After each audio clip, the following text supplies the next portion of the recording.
بسم اللہ الرحمن الرحیم. السلام علیکم dear students, welcome to the online جغرافی کلاس. آج کا لیکچر ہمارا جو ہے وہ آپ کا جو سیکنڈ چیپٹر شروع کیا ہوا ہے ایشیا, اس کا لاسٹ ٹاپک ہے, that is the climatic regions of Asia. Asia کی آب و ہوا کے خطے. اب اگین تھوڑا سا ایشیا کا میپ پہلے میں آپ کو دکھاتی ہوں, تو آپ کو پھر ان خطوں کو سمجھنے میں بھی جو ہے وہ بہت آسانی جو ہے وہ ہو جائے گی. اب اگر آپ ایشیا کے میپ کو دیکھیں تو اس میپ میں بھی کچھ حصہ آپ کو خط استوا پر نظر آ رہا ہے, کچھ خط استوا سے دور یعنی مڈل لیٹیچیوڈ پہ نظر آ رہا ہے, اور کچھ جو ہے وہ آپ کو قطبی علاقوں میں نظر آ رہا ہے. یعنی ایشیا ایک ایسا خطہ ہے جس میں جو ہے وہ آپ کو ہر قسم کی آب و ہوا دیکھنے کو مل رہی ہے. یعنی خط استوا کے قریب جو علاقے ہوں گے وہ گرم ہوں گے, اور جو خط استوا سے فاصلہ جو ہے وہ بڑھتا جائے گا شمال کی طرف, تو حالات جو ہیں وہ ٹھنڈے ہوتے جائیں گے.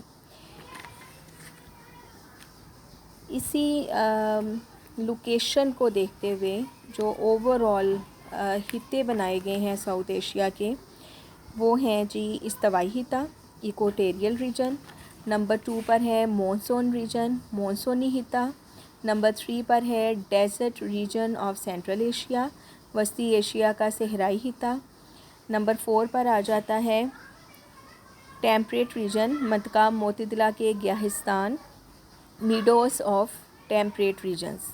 اس کے بعد آ جاتا ہے ہائیلی کولڈ ٹیمپریٹ ریجن سخت سرد منطقہ معتدلہ کا خطہ, اور پھر میڈیٹرینین ریجن رومی خطہ, اور پھر ٹنڈرا ریجن. اس طرح سے یہ اوور آل اتنے خطوں میں جو ہے وہ ساؤتھ ایشیا کی جو کلائمیٹ ہے اس کو کیا گیا ہے, ڈیوائڈ کیا گیا ہے. اب ہم ان تمام خطوں کو 1 بائی 1 پڑھتے ہیں. تو اس میں سب سے پہلے استوائی خطہ آ جاتا ہے. استوائی خطہ کے جیسے کہ نام سے شو ہو رہا ہے, یہ وہ خطہ ہے جو کہ خط استوا یعنی 0 ڈگری سے 5 درجے شمال اور 5 درجے نیچے جنوب کے درمیان والا حصہ ہے. اس خطے میں جو ہے وہ سارا سال گرمی پڑتی ہے, کیونکہ سورج کی شعاعیں عموداً پڑتی ہیں, اس لیے یہاں پر بہت زیادہ گرمی سارا سال اور بہت زیادہ بارش بھی ہوتی ہے. زیادہ بارش ہونے کی اس خطے میں وجہ یہ ہے کہ جتنی زیادہ ٹیمپریچر ہوگا اتنا ہی عملِ تبخیر بھی زیادہ ہوگا, یعنی ایویپوریشن زیادہ ہوگی. جتنی ایویپوریشن زیادہ ہوگی اتنی ہی ہوا میں نمی کی مقدار زیادہ جائے گی, اور اس زیادہ نمی کی مقدار جانے کی وجہ سے جو ہے وہ ہوا جلدی سے شدہ ہو جائے گی, اس سے کنڈنسیشن پروسیس ہوگا, کلاؤڈز بنیں گے اور بارش ہوگی. ان علاقوں میں موسلا دھار بارش ہوتی ہے, جس کی وجہ سے یہاں پر گرینری بھی بہت زیادہ ہے. بہت چوڑے پتوں والے جنگلات یہاں پر پائے جاتے ہیں. ایویپوریشن زیادہ ہونے کی وجہ سے یہاں پر جو ہے وہ بارش زیادہ ہے. ایشیا کے جو علاقے اس میں آ جاتے ہیں اس میں جزائر ملائیشیا ہے, جنوب مشرقی ایشیا کے جزیرے ہیں, یہ آ جاتے ہیں. دوسری ہے آپ کی مونسونی خطہ. مونسونی خطہ جو ہے اس میں وہ حصے آ جائیں گے جہاں پر مونسون بارشوں والا خطہ جو ہے وہ ہوتا ہے. اس میں پاکستان, تھائی لینڈ, میانمار, جنوبی چین, جزائر فلپائن یہ علاقے آ جاتے ہیں. اب یہ علاقے مونسونی آب و ہوا کے خطے میں آتے ہیں. وجہ یہ ہے کہ یہ خشکی اور تری دونوں کے ڈفرینس پر یہ علاقے موجود ہیں. کل بہت ڈیٹیل سے کل والے لیکچر میں نے آپ کو جو ہے وہ مونسون بارشوں کے بارے میں بتایا تھا کہ کس طرح سے مونسون بارش ہوتی ہے. تو اسی ٹاپک کو ذہن میں رکھ کر جو ہے یہ آپ کو ایزیلی اس چیز کی جو ہے وہ سمجھ جو ہے وہ آ جائے گی. اب اس کے بعد آ جاتا ہے central desert region of the central Asia وسطی ایشیا کا صحرائی خطہ. اب جو وسطی ایشیا کا صحرائی حصہ ہے اس میں سطح مرتفع تبت اور منگولیا کی سطح مرتفع جو ہیں وہ شامل ہیں, اور اس میں کیا ہے کہ پہاڑوں اور سمندروں سے دوری کی وجہ سے اس حصے میں جو ہے جو کنڈیشنز ہیں وہ ڈیزرٹ قسم کی ہیں, کہ ارد گرد کے پہاڑوں اور سمندروں سے دوری نے اسے ایشیا کے دیگر ممالک سے جو ہے وہ جدا کر رکھا ہے. سردیوں کے موسم میں بھاری سرد ہواؤں سے یہ پربار علاقہ بن جاتا ہے. بارش بہت کم ہوتی ہے اور سالانہ درجہ حرارت کا تفاوت بہت زیادہ ہے. اس کے بعد آ جاتا ہے منطقہ معتدلہ کے گیاہستان. تو اس میں جو ہے وہ مغربی سائبیریا کا وسیع اسٹیپ کا علاقہ جو ہے وہ آ جاتا ہے۔ اس کے علاوہ بحیرہ کیسپیئن سے لے کر وسطی ایشیا کے پہاڑوں تک کا جو علاقہ پھیلا ہوا ہے وہ آ جاتا ہے۔ یہاں پر حالات اس طرح کے ہوتے ہیں کہ آب و ہوا شدید قسم کی ہوتی ہے، یعنی موسم گرما سخت گرم اور موسم سرما سخت سرد ہوتا ہے۔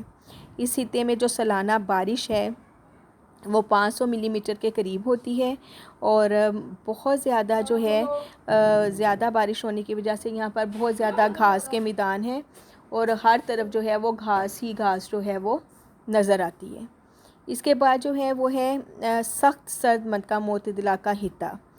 یہ خطہ جو ہے یہ مہروتی جنگلات کی صورت میں پھیلا ہوا ہے۔ اس میں شمال میں ٹنڈرا اور جنوب کے اسٹیپ کے خطوں کے درمیان والا جو علاقہ ہے وہ اس میں آ جاتا ہے۔ یہاں پر جو ہے وہ آب و ہوا سخت سرد ہے، درجہ حرارت بہت کم ہے، بعض دفعہ تو درجہ حرارت جو ہے وہ 22.7 -22.7 درجہ سینٹی گریڈ تک پہنچ جاتا ہے۔ جس علاقے کا اتنا یہ کم درجہ حرارت ہے اس میں جو ہے ورق ہیوناسکس جو ہے وہ اس کا وہ درجہ حرارت ہے، اور یہ دنیا کا سرد ترین مقام بھی سمجھا جاتا ہے۔ اس کے بعد آ جاتا ہے رومی خطہ۔ تو رومی خطہ میں جو ہے وہ ترکی اور شام کے جو ساحل ہے کیا علاقہ ہے وہ آ جاتا ہے۔ اس خطے میں بارش عام طور پر سردیوں کے موسم میں ہوتی ہے، موسم گرما تقریباً خشک رہتا ہے۔ اس خطے میں جو ہے بارش کی مقدار 25 ملی میٹر سے بھی کم ہے۔ ٹنڈرا کا خطہ براعظم ایشیا کا جو شمالی ساحلی علاقہ ہے وہ اس میں آ جاتا ہے، جو کہ پورا کا پورا جو ہے وہ آپ کا قطب شمالی جو ہے وہ اس میں آتا ہے۔ اس میں موسم سرما جو ہے وہ بہت طویل ہوتا ہے، کئی دن تک جو ہے وہ سورج نکلتا ہی نہیں، اور سالانہ بارش کی مقدار 25 ملی میٹر سے کم ہوتی ہے۔ موسم سرما میں جو ہے وہ بارش جو ہے اس میں سرما میں جو ہے وہ بارش جو ہے وہ برف کی صورت میں ہوتی ہے، اور زمین کی سطح جو ہے وہ سال میں 9 مہینے تک جو ہے وہ برف سے ڈھکی رہتی ہے۔ اس کے بعد جی نیکسٹ ٹاپک ہے آپ کا پیپل آف ایشیا، ایشیا کے لوگ۔ جو پیپل آف ایشیا یا ایشیا کے لوگ ہیں اس میں آپ کا ڈسٹریبیوشن آف دی پاپولیشن آ جاتا ہے، یعنی اگر ہم ایشیا میں پاپولیشن کی ڈسٹریبیوشن کو دیکھیں تو وہ ان ایون ہے، کہیں پر بہت زیادہ ہے، کہیں پر کم ہے، اور کہیں پر نہ ہونے کے برابر ہے۔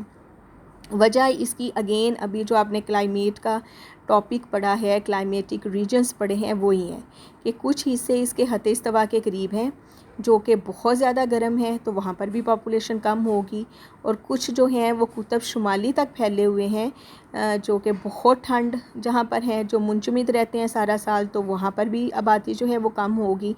تو جو مڈل ایٹیٹیوڈ میں آ جاتے ہیں، وسطی ایشیا کے جو ممالک کچھ آ جاتے ہیں in the middle of the Asia اور in the south of the Asia which is call the South Asia region, تو وہاں پر آبادی جو ہے وہ سب سے زیادہ گنجان آباد آپ کو دیکھنے میں ملتی ہے۔ تو جو ایشیا کی آبادی ہے اس کو 2 حصوں میں تقسیم کیا گیا ہے، گنجان آباد علاقے اور کم آباد علاقے۔ گنجان آباد علاقوں میں جو ہے 200 جو آپ کا ہے 2016 کے اعداد و شمار کے مطابق جو ہے اس میں جو گنجان آباد علاقے آ جاتے ہیں اس میں چین، Hong Kong, India, Indonesia, Pakistan, Japan, Bangladesh یہ آ جاتے ہیں۔ اور کم آبادی والے جو علاقے ہیں یہ وہ علاقے ہیں جہاں پر جو ہے وہ آبادی جو ہے وہ بہت کم ہے، جس میں آپ کے وسط ایشیا میں جو ہیں وہ بڑے بڑے علاقے جو کہ بہت سرد ہیں، خشک ہیں، اور وہاں پر جو ہے وہ آبادی کا سوال ہی پیدا نہیں ہوتا، وہ آ جاتے ہیں۔ پھر اس میں صحرائی علاقے، کوہستانی علاقے وہ آ جاتے ہیں جو کہ لاکھوں مربع کلومیٹر پر پھیلے ہوئے ہیں۔ آپ جزیرہ نما عرب کو ہی دیکھ لیں جو کہ لاکھوں مربع کلومیٹر پر پھیلا ہوا ہے، لیکن اس کی آبادی جو ہے وہ صرف 17.8 ملین ہے۔ وجہ یہی ہے کہ یہ جو ہے اس کی ڈیزرٹس والی کنڈیشنز ہیں، اور اسی ملک کا اندرونی حصہ جو ہے وہ اتنا زیادہ کم آباد ہے کہ اگر ہم اس کا سروے کریں تو آپ کو دور دور تک کوئی انسان ہی نظر نہیں آتا۔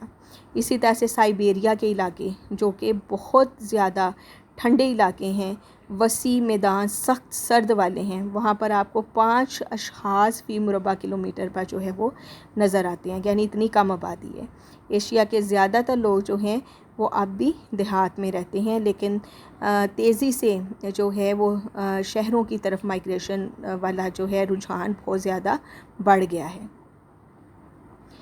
اس کے بعد ٹاپک ہے causes of the less and high population. تو یہ اگین وہی چیزیں آ جاتی ہیں کہ کیوں آبادی کی کم و بیش آبادی کی وجوہات میں یہی ہے آب و ہوا۔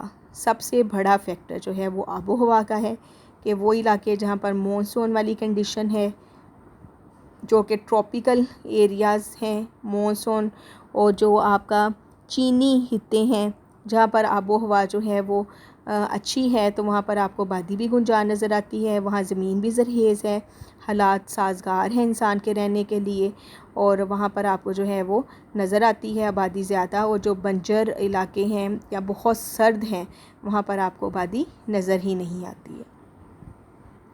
اس کے بعد ہے براعظم ایشیا میں نسلی گروہ۔ تو براعظم ایشیا ایک ایسا جو ہے وہ براعظم ہے جہاں پر آپ کو بہت سی نسلوں کے لوگ نظر آتے ہیں۔ سٹارٹنگ میں جب ہم نے اس کے کریکٹرسٹکس اور انٹروڈکشن میں نے آپ کو کروایا تھا تو اس میں بھی میں نے آپ کو بتایا تھا کہ براعظم ایشیا ایک ایسا براعظم ہے جہاں سے انسانی آبادی کا آغاز ہوا، انسان کی بستیوں کا آغاز ہوا، انسان کے مذاہب کا جو ہے وہ آغاز ہوا۔ تو دنیا میں اگر ہم نسلوں کے لحاظ سے دیکھیں تو سینکڑوں نسلی گروہ جو ہیں وہ یہاں پر موجود ہیں، جن میں سے کچھ کا ذکر آپ کی بک میں ہے، جس میں منگول نسل کی قوم ہے جو کہ مشرقی ایشیائی ممالک میں رہتی ہیں، مثلا چینی جو ہے چینی لوگ اس میں آ جاتے ہیں، منگول، تبتی اور کوریائی لوگ آ جاتے ہیں۔ اسی طرح سے شمالی سائبیریا کے بیشتر حصے ایسے ہیں جس میں منگول نسل کے لوگ آباد ہیں۔ منگول نسل کے جو لوگ ہیں ان کا رنگ زرد ہوتا ہے، بال کھڑے ہوتے ہیں، اور ان کی تعداد تقریباً 1 ارب ہے۔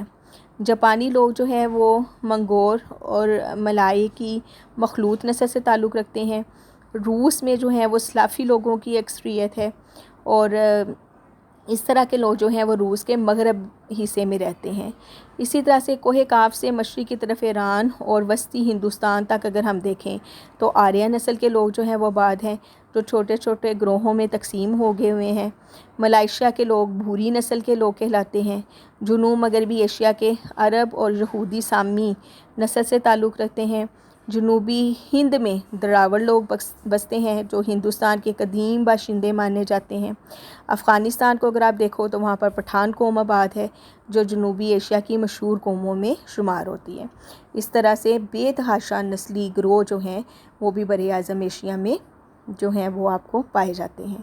آج ہمارا براعظم ایشیا کا پورا چیپٹر ختم ہو گیا، جس میں آپ نے براعظم ایشیا کا تعارف، اس کے کریکٹرسٹکس، اس کی آب و ہوا، اس کے موسمی حالات، اس کے جو ہیں طبعی خطے اور آبادی کی تقسیم، اور ایشیا کے لوگ اور وہاں پر پائے جانے والے نسلی گروہوں کے بارے میں بہت ڈیٹیل سے پڑھا ہے۔ امید ہے کہ پورے چیپٹر کی آپ کو بہت اچھی سمجھ آئی ہوگی۔ اگر آپ کو کوئی بھی پوائنٹ اس میں جو ہے وہ لگتا ہے کہ وہ آپ کو کلیئر نہیں ہے، اس کو دوبارہ ڈسکس کرنا چاہیے، تو آپ مجھے بتائیں، اس کو کمنٹ باکس میں مجھے بتائیں، میں اس کا رپلائی آپ کو جو ہے وہ کرتی ہوں۔ اس کے بعد اس میں کچھ مشقی سوالات ہیں، جس میں سب سے پہلا کویسچن ہے براعظم ایشیا کی خصوصیات قلم بند کیجیے، تو یہ ایزیلی آپ کو پیچھے مل جائے گا۔ سطح کے اعتبار سے براعظم ایشیا کے 6 بڑے حصوں کی نشاندہی کریں اور ہر حصے کا حال مختصر طور پر بیان کریں، یہ بھی آپ کو میں نے کروایا اس چیپٹر میں۔ ایشیا کو آب و ہوا کے لحاظ سے خطوں میں تقسیم کریں، یہ بھی ہم لوگوں نے جو ہے وہ آج جو ہے وہ آب و ہوا کے خطے جو ہیں وہ آج ہم نے جو ہیں وہ ڈسکس کیے ہیں۔ یہ ایشیا کی آب و ہوا کے خطے یہ اس میں آ جائیں گے۔ اس کے بعد ہے کہ ایشیا کی آب و ہوا پر 2 بڑے عوامل کیسے اثر انداز ہوتے ہیں۔ تو آب و ہوا پر جو 2 بڑے عوامل کا اثر انداز ہونا ہے وہ میں نے آپ کو کل کے لیکچر میں بتایا تھا، جس میں ایک تو تھا کہ وسطی ایشیا کی سمندر سے دوری، اور ایک تھا وسطی پہاڑ۔ یہ وسطی پہاڑ اور وسطی ایشیا کی سمندر سے دوری، ان دونوں فیکٹرز کو آپ کی ڈیٹیل سے جو ہے وہ بتائیں گے۔ اس کے بعد آتا ہے براعظم ایشیا کی آبادی کی تقسیم پر جامعہ نوٹ لکھیں، نیز بتائیں کہ کم و بیش آبادی کی کیا وجوہات ہیں۔ تو یہ جو ابھی ٹاپک میں نے آپ کو پڑھایا ہے، یہ والا آبادی کی تقسیم، یہ اور اس کے ساتھ کم و بیش آبادی کی وجوہات، یہ پورے کا پورا جو ہے ٹاپک اس میں جو ہے وہ آ جائے گا۔ اس چیپٹر کے اچھے سے MCQs بھی تیار کریں، جس کا طریقہ میں نے آپ کو پہلے لیکچر میں بتایا تھا، اسی طریقے سے اس کے MCQs تیار کریں، اور کل انشاءاللہ جو ہے وہ ہم آپ کا نیکسٹ جو چیپٹر ہے، چیپٹر نمبر 3، جس کو کہ پاکستان کے نام سے ہے، وہ شروع کریں گے۔ اوکے اسٹوڈنٹس، اللہ حافظ۔